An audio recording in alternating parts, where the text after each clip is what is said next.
ખબરોમાં બન્યા રહેવા માટે બેલ આઇકોન દબાવો અને એબીપી અસ્મિતાને સબસ્ક્રાઇબ કરો.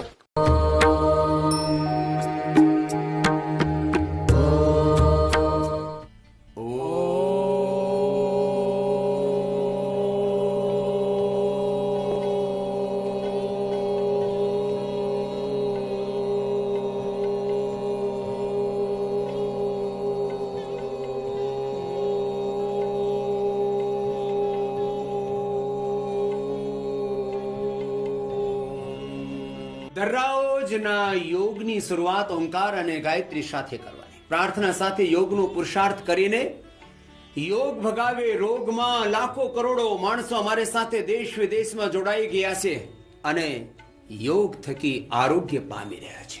આજે અમારે સાથે આયુર્વેદના આધુનિક યુગના ધન્વંતરી કહો કે ચરક શસ્ત્રોત અને જે આયુર્વેદની મનુષ્યોના વર્તમાન કહો કે એવા શ્રદ્ધેય આચાર્ય વાક્ષણજીમાં અમારે સાથે છે. અમે પહેલે યોગ કરીશ અને યોગથી તો બધા રોગ મટે જ છે એવી જીવનદાયની જડીબુટીઓ જેનું સેવન કરીને અમે અસાધ્ય રોગોને મટાડી શકીએ એવી સંજીવની રૂપ ઔષધિઓના બાબત શ્રદ્ધેય આચાર્ય શ્રી જે આજ બતાવશે. સૌથી પહેલા અમે થોડુંક પ્રાણાયામ કરી. પ્રાણાયામ તો નેસેસરી છે, કમ્પલસરી છે, મેન્ડેટરી છે બધાના માટે. ફક્ત પ્રાણાયામથી જ 99% બીમારીઓને આપણે મટાડી શકીએ એવી શક્તિ યોગમાં છે, પ્રાણાયામમાં છે. આજે બધા ગુજરાતી ભાઈઓ બહેનોને એબીપી અસ્મિતા થકી આ આયુર્વેદનો જે આપણો વૈભવ છે એ જાણવામાં મળશે. સૌથી પહેલા ભસ્ત્રિકા પ્રાણાયામ આ તો બધાને કરવાનું છે કુટુંબ સાથે. જેમ અહીંયા અમારો એક આધ્યાત્મિક કુટુંબના પ્રતિનિધિ રૂપ અત્યારે અમારા સાથે બહેનો પણ બેસી છે અહીંયા. એમાં ઘરમાં ભાઈઓ બહેનો માતા પિતા સંતાનો ગુરુ શિષ્યો બધા જુનિયર સિનિયર હળી મળીને બધા જ્ઞાતના બધા દેશોના નાગરિકો યોગ કરે. આ તો 2 થી 5 મિનિટ ભસ્ત્રિકા દરરોજ અમે કરાવીએ જ છીએ અને કરવાનું જ છે. એ અસ્થમા માટે, રેસ્પિરેટરી સિસ્ટમ માટે ભસ્ત્રિકા શરીરની રોગ પ્રતિરોધક ક્ષમતા વધારવા માટે અને તમારું રેસ્પિરેટરી સિસ્ટમ સારું રહે ને તો પછી આખું શરીર તંત્ર તમારું સારું રહે. Less physical activity, less oxygen supply, stress, overeating, unhealthy lifestyle. These are the basic causes of all diseases. આપણે આ ભસ્ત્રિકા તો કરવાનું છે દરરોજ. એનાથી શરીરના ભીતર અને બહાર એક આધ્યાત્મિક ઉર્જા ક્ષેત્ર આભા મંડળ તૈયાર થઈ જાય છે. આ જ આભા મંડળ અમારા બધા રોગોને થી અમારી પ્રોટેક્શન કરે છે. તો આ ભસ્ત્રિકા પ્રાણાયામ એ તો અમારી જડ સુરક્ષા છે. પછી એના પછી કપાલભાતિ. ભસ્ત્રિકા રેસ્પિરેટરી સિસ્ટમ માટે, શ્વસન તંત્ર માટે, કપાલભાતિ પાચન તંત્ર માટે, અનુલોમ વિલોમ નાડી તંત્ર અને પ્રતિરક્ષા તંત્ર માટે. પછી ભ્રામરી ઉદ્ગીત તો આત્મતંત્રમાં પ્રતિષ્ઠા એનાથી થઈ જાય. આમ તો બધું કરવાનું છે. મોઢાથી લેવાનું, નાકથી કાઢવાનું, પછી દાંતોની પાછળ જીભ આમ લગાવીને શ્વાસ અંદર ભરીને પછી નાકથી બહાર કાઢવાનું. શીત કરી થઈ ગયું. પછી ડાબાથી અંદર લેવાનો અને અંદર શ્વાસને હોલ્ડ કરીને જમણાથી કાઢવાનો. આ ચંદ્રભેદી થયું જેને પિત્તના રોગો છે, હાઇપરટેન્શન છે, ગુસ્સો બહુ આવે એના માટે. પછી સૂર્યભેદી જમણાથી લેવાનું, અંદર રોકીને પછી ડાબાથી કાઢવાનું. સતત વારંવાર જમણાથી લેવાનું, અંદર હોલ્ડ કરીને ડાબાથી કાઢવાનું. આ સૂર્યભેદી પિત્ત માટે, કોલેસ્ટ્રોલ માટે, ઓબેસિટી માટે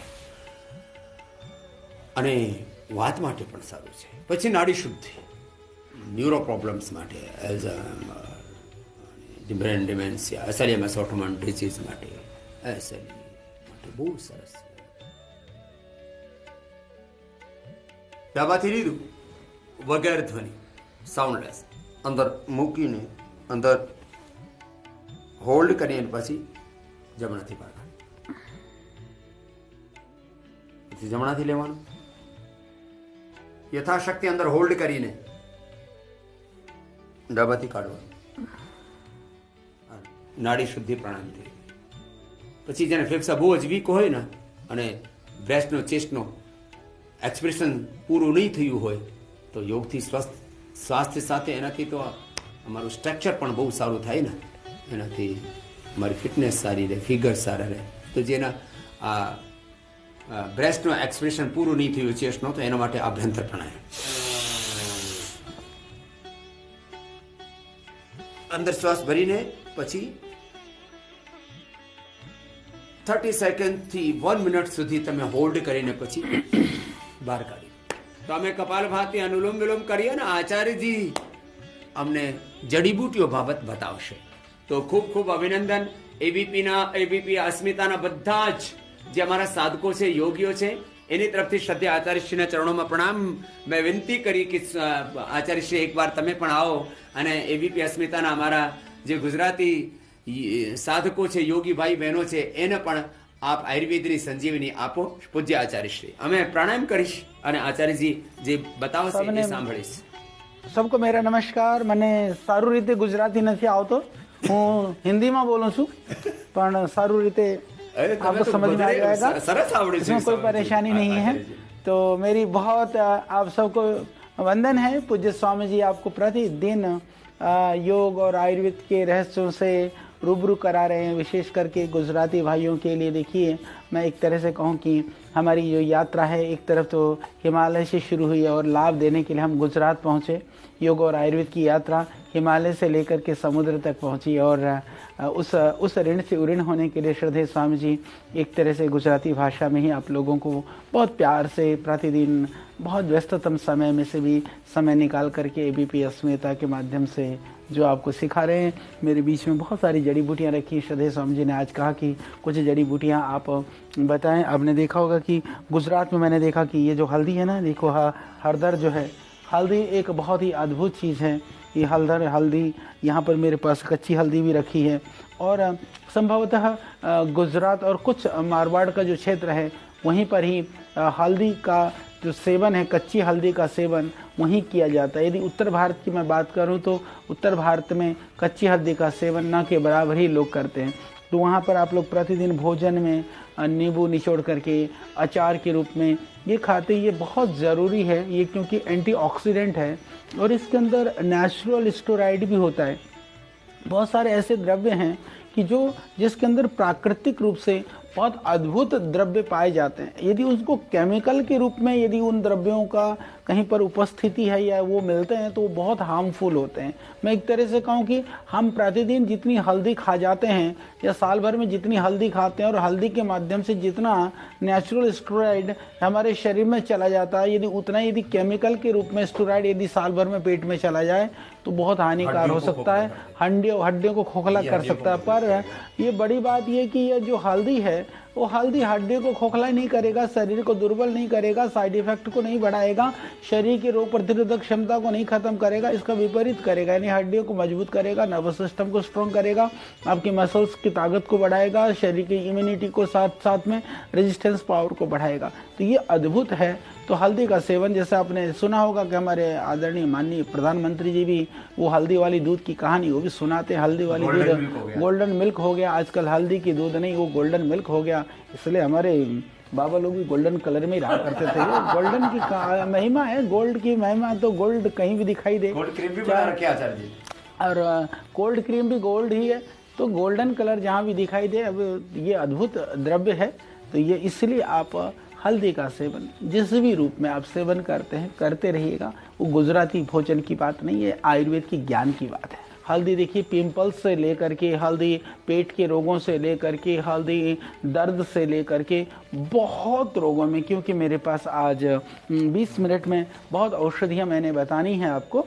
तो इसीलिए समझिए कि हल्दी है तो वो आपके लिए घर के लिए सुरक्षा हेल्दी है आपके लिए. वो सुरक्षा कवच का वो काम करेगा. जैसे हल्दी के साथ में एलोवेरा है, कच्ची हल्दी और एलोवेरा को पीस करके और नीम का पत्ता, लिमड़ा को पात, लिमड़ा भी इधर होगा महाराज जी ने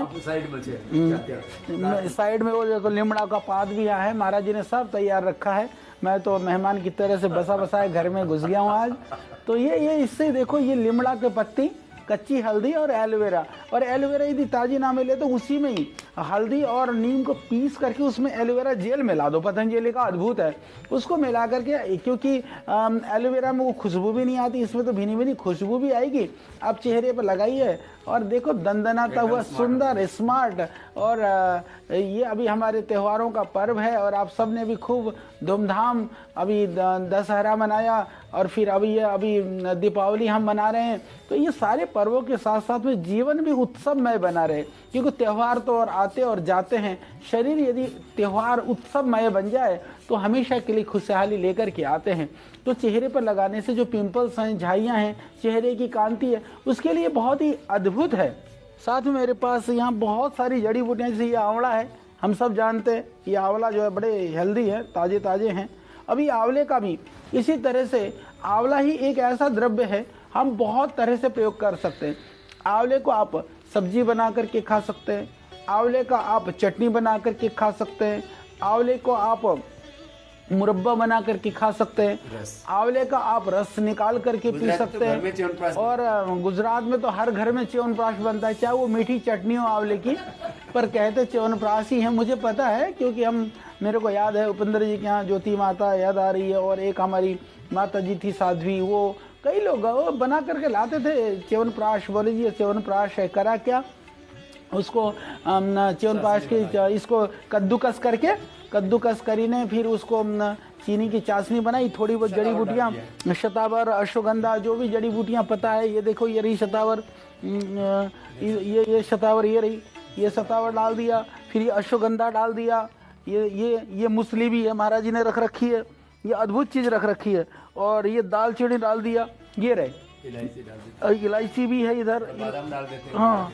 इलायची कहाँ है, तो ये बादाम भी डाल देते हैं, ये बन गया च्यवनप्राश अद्भुत। ये देखो, तो इसको अच्छी तरह से आप पाउडर कर करके इसको मिलाते हैं। तो वो आप जब आप चाशनी पहले बनाएं, अलग से चीनी की चाशनी बनाएं, और इसको आंवले का कद्दूकस करके घी में पिष्टी बना लें, चाहे कद्दूकस करके फिर इसको क्या करें, बहुत अच्छी तरह घी में भूनें।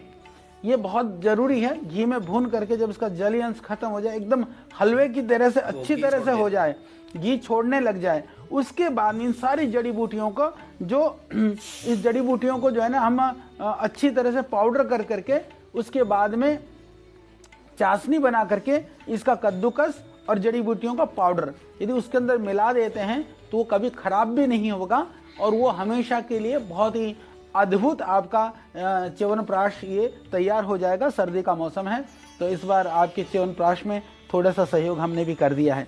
इसी तरह से ये आप देख रहे हैं, ये पौधा जो है मेरे सामने है, ये गिलो, जो गड़ो, गुजराती में गड़ो कहवावे, हाँ गलो कहवावे, तो ये गिलो जो है ये बहुत अद्भुत है, और गुजरात में तो सब जगह पाया जाता है। तो ये हाँ, तो नीम गड़ो, नीम के ऊपर चढ़ा देते हैं, तो गलो जो है गड़ो नीम का हो जाता है। तो इसको अभी जैसे कोरोना के समय पर मैं आपकी जानकारी के लिए कहना चाहता हूँ कि जितना बड़ा योगदान ये गिलोय का है, जितना बड़ा योगदान ये तुलसी का पौधा, तुलसी की हम सब जगह पर इसको पवित्र मानते हैं, इसकी पूजा भी करते हैं, जितनी बढ़िया योगदान इस तुलसी का है और जितना बड़ा योगदान इस अश्वगंधा का है, ये तीन पौधों का बहुत बड़ा योगदान है। और आप अपने घर में भी, क्योंकि औषधि किसी भी रूप में जड़ी बूटियाँ जाती हैं, थोड़ी बहुत कम ज़्यादा भी पेट में चली जाए तो ये नुकसान कभी करती नहीं है, परंतु केमिकल यदि कम ज़्यादा चला जाए तो बहुत हानि करती हैं। तो इसकी वजह से हमने कोरोनिल जैसी औषधि बनाने में हम सक्षम हुए। तो मैं बात कर रहा था औषधियों के विषय में, थोड़ी सी बात कर दूं क्योंकि समय निश्चित है, हम इस समय को बढ़ा नहीं सकते। तो गिलोय के विषय में, तो गिलोय के विषय में हमारे शास्त्रों के अंदर बहुत अच्छा वर्णन है कि जब समुद्र मंथन हुआ, समुद्र मंथन होने के बाद में वहाँ से 14 रत्न निकले, 14 रत्न निकलने पर वहाँ पर अमृत भी निकला, धन्वंतरी जी भी निकले। तो जब छीना झपटी हुई, राक्षसों ने जब उसको छीना झपटी करना चाहा, तो जब अमृत कलश लेकर के जब देवता लोग जा रहे थे, उस समय पर जहाँ जहाँ पर अमृत की बूंदें छलक गई, वहाँ वहाँ पर ये गिलोय पैदा हुआ, ऐसा शास्त्रों में है। वास्तव में तब तक तो हमको कहानी लगती थी, परंतु इस कोरोना काल में जहाँ भय से पूरी दुनिया ग्रसित थी, चारों तरफ हाहाकार मचा हुआ था, चारों तरफ मृत्यु का तांडव जहाँ छाया हुआ था, उस समय पर अमृत के रूप में इस गिलोय ने करोड़ों करोड़ों जीवन की रक्षा करी है। इसलिए मैं कहना चाहता हूँ हमारे शास्त्र भी सत्य हैं, हमारी परंपराएं भी सत्य हैं। समय आने पर उस सत्यता का बोध हमको अवश्य हो जाता है। तो इस कोरोना के समय पर ये सिद्ध किया है, गिलोय नहीं है, ये सिर्फ टेनिसोरा कार्डिफोलिया या गलो नहीं है, ये वास्तव में अमृत है। इसीलिए इसको अमृता कहा गया। हम हिंदी में अमृता बोलते हैं, गुजराती में अमृता बोलते हैं, तो ये अमृता भी इसका नाम है। तो इसको आप जरूर सेवन करिए। इसके काढ़े का सेवन करते हैं तो सुबह शाम यदि नियमित रूप से लेते हैं तो बैक्टीरियल प्रॉब्लम, वायरल प्रॉब्लम, वो बैक्टीरिया वो वायरल जिनका हमको पता है, ज्ञात या अज्ञात, दोनों रोगों से बचाने का काम ये करता है। इतना ही नहीं, जिनको कोरोना हो चुका है, जो उसका जो कोरोना के बाद में जो शरीर के अंदर दूसरी जो प्रॉब्लम्स होती हैं, कॉम्प्लिकेशंस होती हैं, उसको रोकने में भी यह तुलसी और गिलोय अद्भुत काम करता है। तो पुनः सभी भाइयों से मेरा निवेदन है कि गिलोय का काढ़ा कभी मत छोड़ना, तुलसी का भी सेवन, इसको भी ये करते रहें। हाँ, तो इसके अंदर अश्वगंधा के अंदर भी, क्योंकि विथोनॉन जो है वो बहुत ही अद्भुत काम करता है, तो इसका भी आप जरूर सेवन करते रहिएगा। और गिलोय घनबटी, तुलसी घनबटी, अश्वगंधा घनबटी यदि वो मिले तो उसको भी आप शुद्धता से ले लें, नहीं तो कोरोनिल को जरूर ले लीजिएगा। और स्वासारी के विषय में, ये जैसे स्वासारी का जो मुख्य द्रव्यों में से ये एक द्रव्य है, इसको हम काकड़ा सिंगी बोलते हैं। काकड़ा सिंगी ये जो है ये पेड़ों में लगता है, ये पैरासाइट से एक तरह से ये एक कृमि के द्वारा पेड़ में ऐसा बनाया जाता है। ये कोई फल नहीं है, पर ये एक अद्भुत चीज है। जैसे लोग कहते हैं ना कि इसमें कोई जीव हत्या भी नहीं होती है, ये कीड़े बना देता पत्तों को घुमा घुमा कर गोल गोल। ये शुद्ध पेड़ों का ही वृक्ष का है। और बड़ी बात क्या है कि जैसे हम आयुर्वेद में कहते हैं ना, नॉर्मली जिसकी जैसी आकृति होती है वो उस तरह के द्रव्य उस चीज में काम आते हैं। तो जैसे गोखरू देखेंगे आप, गोखरू जो है, ये गोखरू के आकृति देखोगे, ये किडनी की आकृति की है, तो ये किडनी में काम करती है। ये देखो अखरोट देखो, ये बिल्कुल खोपड़ी की आकृति की होती है, ये दिमाग के लिए ठीक है। और महाराज जी कह रहे घुटने की आकृति की भी है, क्योंकि एक बार महाराज जी ने बता दिया कार्टिलेज के लिए अखरोट खाओ, वो कश्मीर के अखरोट के रेट बढ़ गए। फिर ये देखो बादाम को कहते हैं ये किसकी आकृति का, ये बोले आँख टाइप है, आँख के लिए भी बहुत बढ़िया है। आँख, बादाम और काली मिर्च जो है, इसके साथ साथ भी ये ताकत के लिए भी बहुत बढ़िया है। ये नस नाड़ियाँ बनी हुई हैं, ये नसों को नर्वस सिस्टम के लिए भी बहुत बढ़िया है। तो ये अद्भुत अद्भुत शास्त्रों में वर्णन है। तो मैं बात कर रही थी इस काकड़ा सिंगी की।